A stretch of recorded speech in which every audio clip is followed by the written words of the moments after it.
Grace and peace. Thank you guys for tuning into another episode of You're Doing It Wrong. My name is Brandon, and I'm glad to be back with you. It's been a while. So Happy New Year. I'll let you guys in on a little behind the scenes. So the last episode I recorded with Sandy and Nate, we were talking about wellness, but I recorded that back in November. So here it is now, February 5th or whatever day it is. So I haven't been recording in quite some time. Just so much going on. Graduated in December. I think last time I spoke, I was talking about graduating with my THM from Southeastern Seminary, and I did.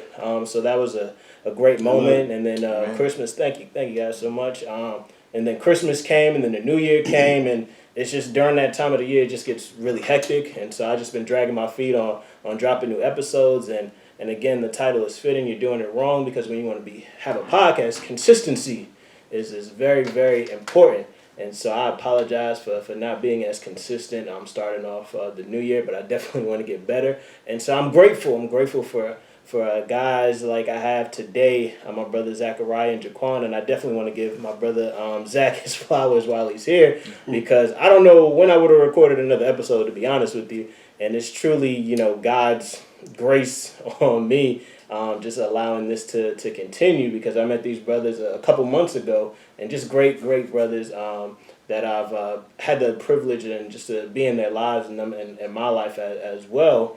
But Zachariah called me maybe a couple weeks ago, and he had an idea for something that he wanted to do. I don't want to spill the beans or anything on any plans that he had, but essentially the nature of the conversation was, I told him that I was doing the podcast, and I got convicted that I had just dropped the ball, started 2020, and I was like, man, I'm glad that you called me, and I do need to get back on this podcast thing. And I was like, man, you will be a great first guest. And then Jaquan, just having the pleasure of meeting him coming to a community group with us, and just having that privilege of getting to know him on that level. And as soon as you meet these brothers, they have just a love and a passion for God. And so when I have people on the podcast, I do want to have a topic that they enjoy and that will spark good discussion. And these brothers, like I said, love the Lord, love engaging people who don't know the Lord with the gospel. And then there's this thing called apologetics. And most people are not familiar with what apologetics is, but it's just simply a defense of the faith.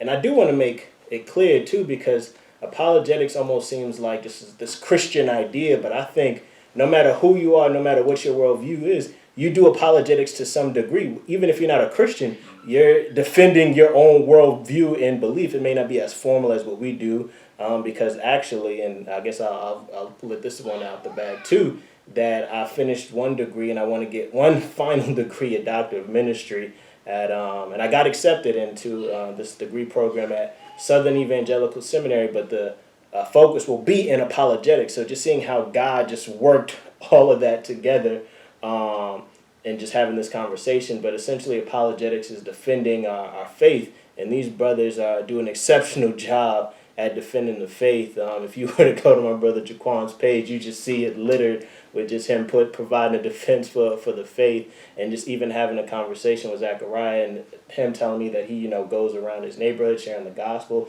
So I'm sure he encounters people who have questions, and just their passion for the Lord just clearly shines. And I'm glad to have them with me this evening to have the conversation just about apologetics.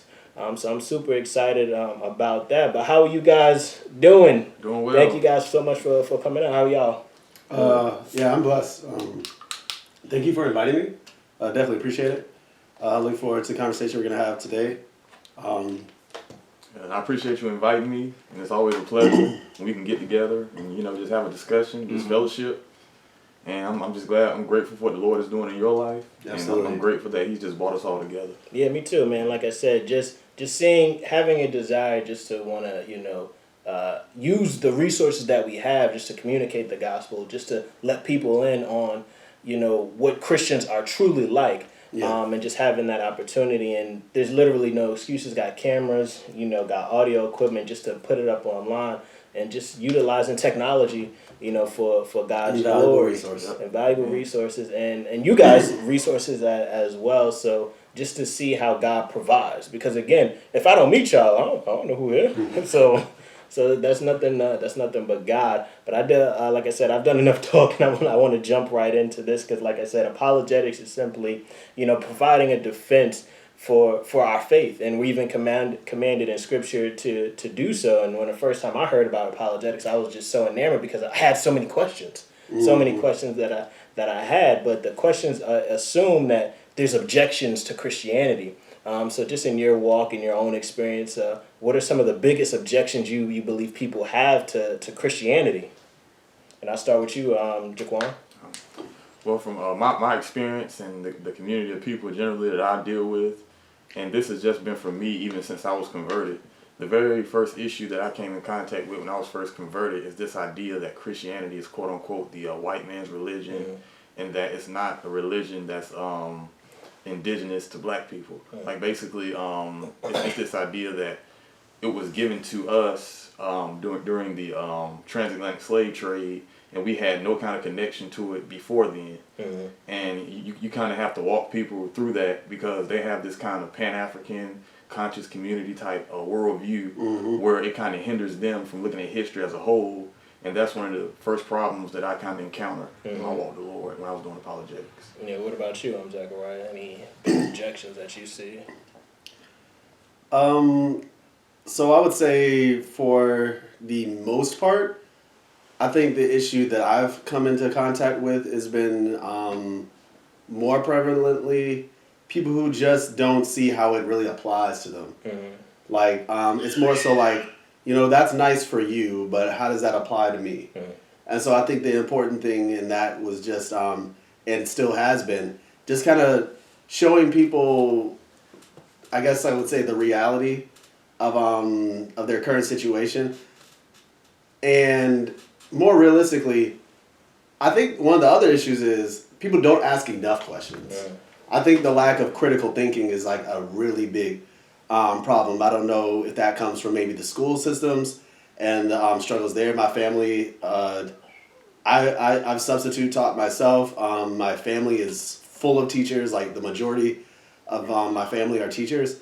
And oftentimes critical thinking is not something that's expressed enough in school systems, oftentimes because unless you go to like a private school or a charter school, most of them, they're just teaching you the test. To be honest, we can even attest to that in some of our universities nowadays, where it's mainly just trying to get scores because that's where they get funding from. And unfortunately, since the funding is attached to those scores, there's more teaching tests and more memorization than there actually is encouraging children to critically think. And so because of certain things like that, they end up, growing up and, children turn to teenagers, teenagers turn to adults. And so then you get a whole generation of adults who just aren't that adept at critically thinking about things. And so I think oftentimes for me, it's not so much that they, now 100% there are a lot of people I do come in contact with who bring up the white man's religion premise. But a larger majority, I would say, are people who just aren't critically thinking, like thinking through, really considering the importance of their own life, and all the things that come with that. And so I would say for myself personally, I've said this to Brendan as well, with my own life experiences, which I may or may not get into later, I've had a unique opportunity to really sit back and assess the importance of my own life as well as others. And that's encouraged me to do a lot of critical thinking. I'd like to end my statement off, opening statement with just this one more piece, if you can give me a second. All right, here it is. This was something I read and I thought it was invaluable. And in the line of critical thinking, it says this. And this is from a lot of people who are Christian are probably coming with this as well. The value of truth. So the statement was, my Muslim friend caused me to seek truth. My Hindu friend caused me to speak truth. My postmodern and atheist friends caused me to love truth. Seek, speak, and love. because, like I said, in times like this, and that's for me and possibly a lot of us too, the objections to Christianity are oftentimes the things that motivate us to seek, to speak about, and to love what truth really is. And so I would say, like, for myself included, that's really what has caused me to like ask these objections, these concerns, which we've all had, to truly seek out and value what truth actually is. Yeah, no, I definitely appreciate those answers. I definitely want to go back to you first, Jaquan, when we talk about Christianity being a white man's religion. Like because when I came to faith, it wasn't even something that I had considered till later on in life, that this idea, because I think there are so many misconceptions about Christianity, and the main thing about Christianity that sets itself apart from every other religion is the gospel. And I think so oftentimes that gets lost in everything. And so I don't want to, speak out of turn and say, it doesn't matter if Jesus is white, because it definitely does matter. And I also don't want to speak out of turn and saying, hey, all those people during the transatlantic slave movement, all that, and during slavery, didn't use the Bible to corrupt and manipulate people. I don't want to ignore that at all, but yet so oftentimes what gets lost is the gospel and what the gospel actually speaks to. But to be historically accurate, it is not a white man's religion. I like to argue this point because so oftentimes when we view Scripture, we just view it as a New Testament book. When Scripture is Old Testament and New Testament, and when you read the New Testament in Galatians, it says God preached the gospel to Abraham. Abraham is a Jewish person, and this is all the way back in Genesis, before any European idea or anything like that. And I would even argue the gospel goes back to Genesis 3:15, when it says, the wife or the woman will have a seed that will crush the serpent's head. That's what gospel right there, proto-evangelion, first gospel right there. So when we talk about Christianity, we never really, or when people talk about Christianity being a white man's religion, we never get to the essence of, no, we're talking about the gospel, and the gospel predates all of that. The gospel was given to the Jews back then, and they didn't even realize and catch any of these things. So it's like we've got to start there. But for you personally, was it something where you started hearing these objections and you went and researched, or was it always in the back of your mind where it's like, man, I'm coming with all these presuppositions about Christianity, and what about, how they used it during slavery? Like, how do I wrestle with these tensions? How did you come to realize Christianity ain't a white man's religion? Well, I basically came from studying, just digging, searching, and studying, because when I first was presented with these type of arguments, I really was like a deer in headlights. All I knew, Jesus was good. He saved me, and I loved him. But when people start bringing up slavery, and you get into the conscious community, Sinetta TV, and all these different platforms that are putting out information, what I learned most importantly was how to do research. Because what people do is generally who make these claims, they take what they want to hear and they'll read it, but they never fact check. Like you said with the critical thinking, they don't say, okay, well he said this, but what's the primary source? And when you start looking at primary sources and you start looking at timelines, it's very, very probable that Europeans could have basically given us Christianity, and it started in Europe. Because if it started in the East, in Jerusalem, in Egypt, Africa, and all those different types of areas, and it moved towards the West, then it's highly probable that it started with the Europeans. Europeans were actually hostile towards Christianity to begin with anyway. And people want to make this presupposition as if Europe always had Christianity. And one of the counter arguments that I give them now is that when you say that you're combating white supremacy by rejecting Christianity, but when you say it's a white man's religion, you're upholding white supremacy, because you're doing exactly what a white supremacist would want you to do, make you think that started in Europe and it was their idea, when actually it was the North African church fathers who were the seedbed for the Trinitarian theology, all the theological constructs which we hold to now in Orthodoxy.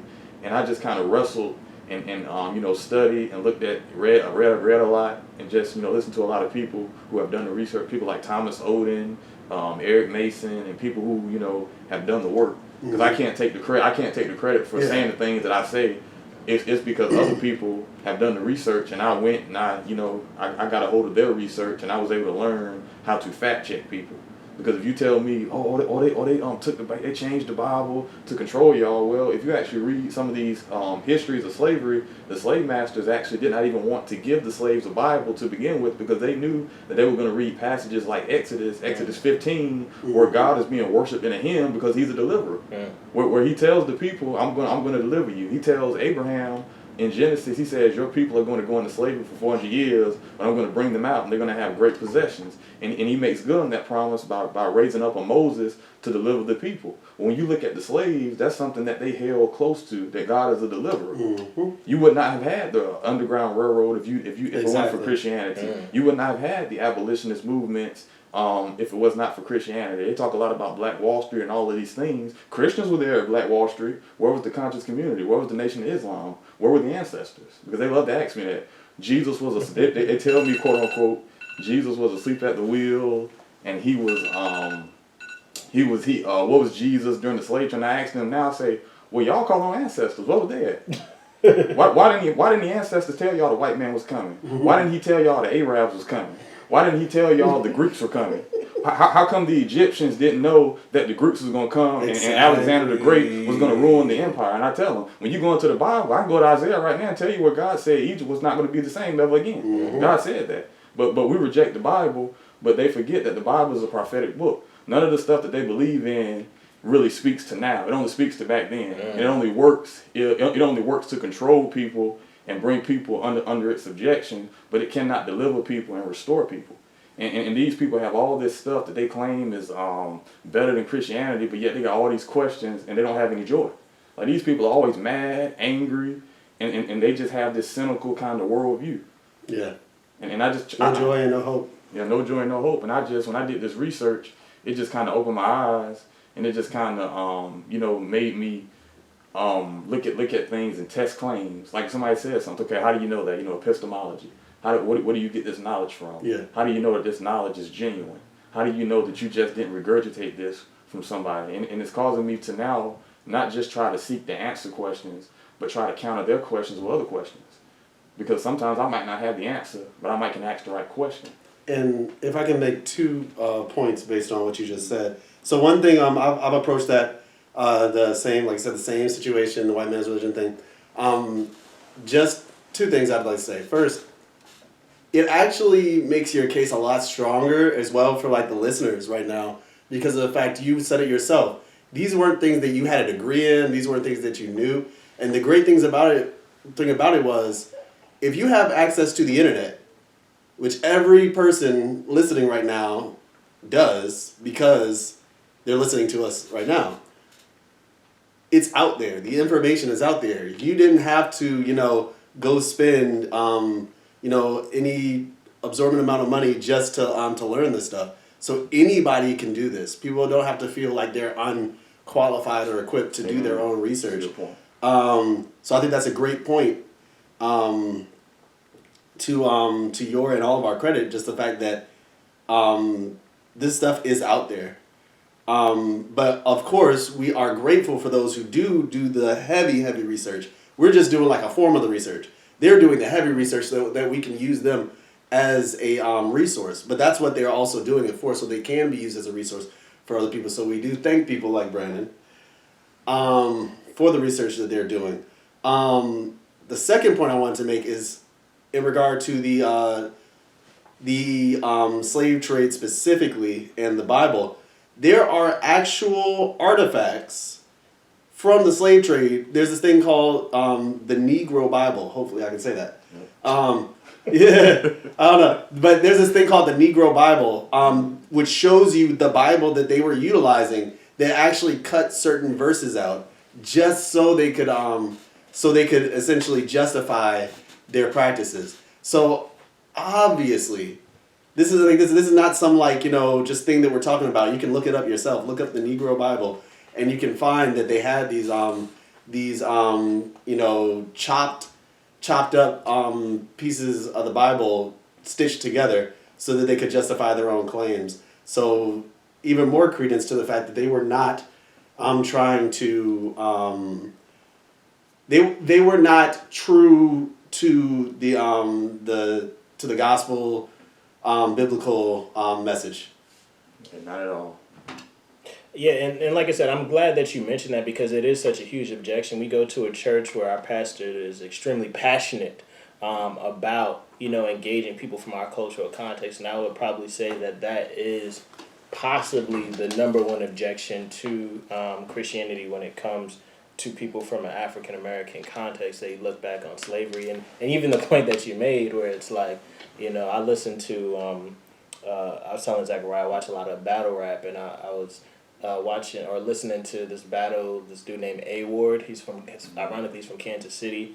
The Chiefs just won the Super Bowl, and he's battling this dude, Mac Myron, and Mac Myron says something to the effect that he made some sort of analogy, and he said it was longer than when Jesus took a nap at slavery, and it's like a huge, shock value moment because it's like it's this idea of how can you worship a God and he commits such injustices. You know what I mean? And to your point about critical thinking, with the point that you just made, so it's like, okay, so you can be critical of God, but when you come from like this conscious perspective, when you call upon the ancestors and all these things, it's like you can put that blame on God, but what about these ancestors? You can't put that same blame on them, and it goes to your point about critical thinking. The Quakers. Mm-hmm. Like nobody ever talks about the Quakers.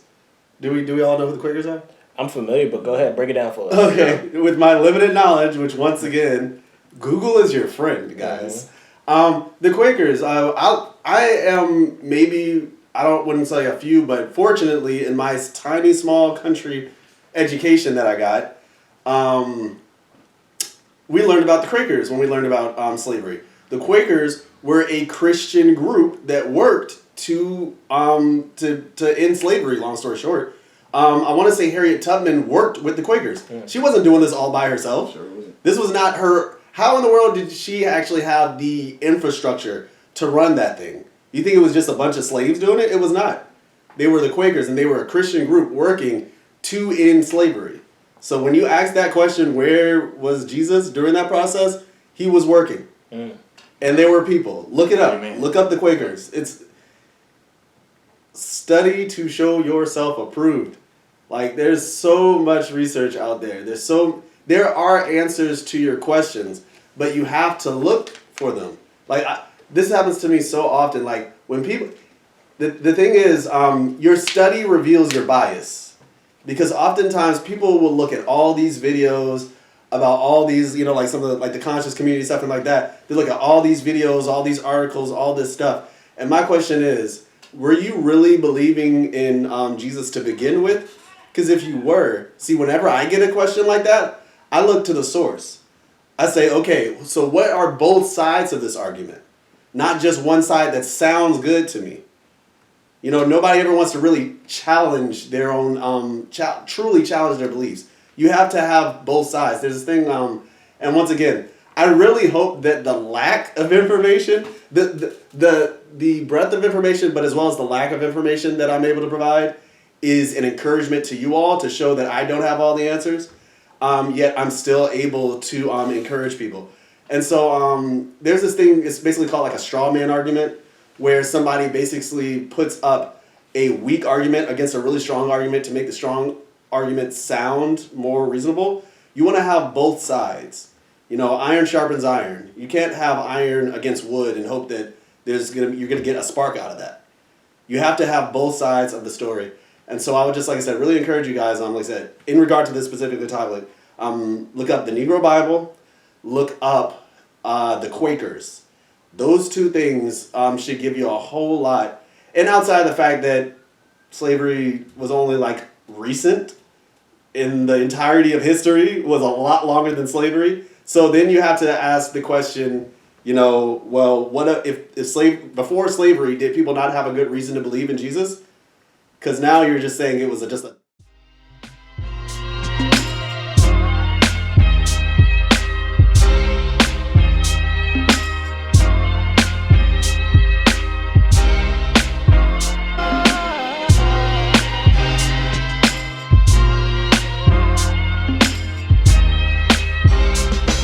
Yo, my world don't stop when the beats commence. Said I'm climbing up this ladder just to get over this fence and run far, far away from the games people play. In this melancholy modern day music Malay, touche, pussy cats with lives to spare that kick you know in your heart, nice as hell here. Be aware, beware, I hate to see you less a liver or worse. Polar bear, winter time, catch the river, now that's cold. And like that, now that's old. Didn't buy the last copy of this, now that's old. It's the pepper on your salt, my dudes, I grind it out. And the answers to the questions of life, I find it out. Without stress, I walk with access, be he who Max says, with simple blackness. Cause in the end, God bless us, which is so profound. So I stick to my guns, urban soul be the sound, and y'all do it. What you talking about? Got me walking out.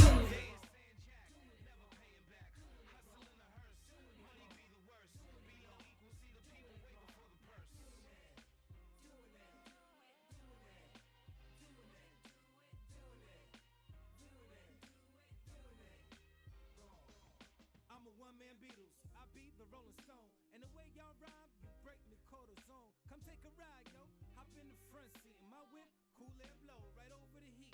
Flow through the street, alike minds from where the light shines. Where you grow a little bit every time you write rhymes for the tight times. But at the same time, ignite and excite behind with insane lines. Yeah, they mine for the kids, I be rocking it just for them. And for a girl, that's the last of the best of them. What up, it's just me, Drez the black sheep. You know the steeds, they flow, I jet ski with ease. What else is obvious?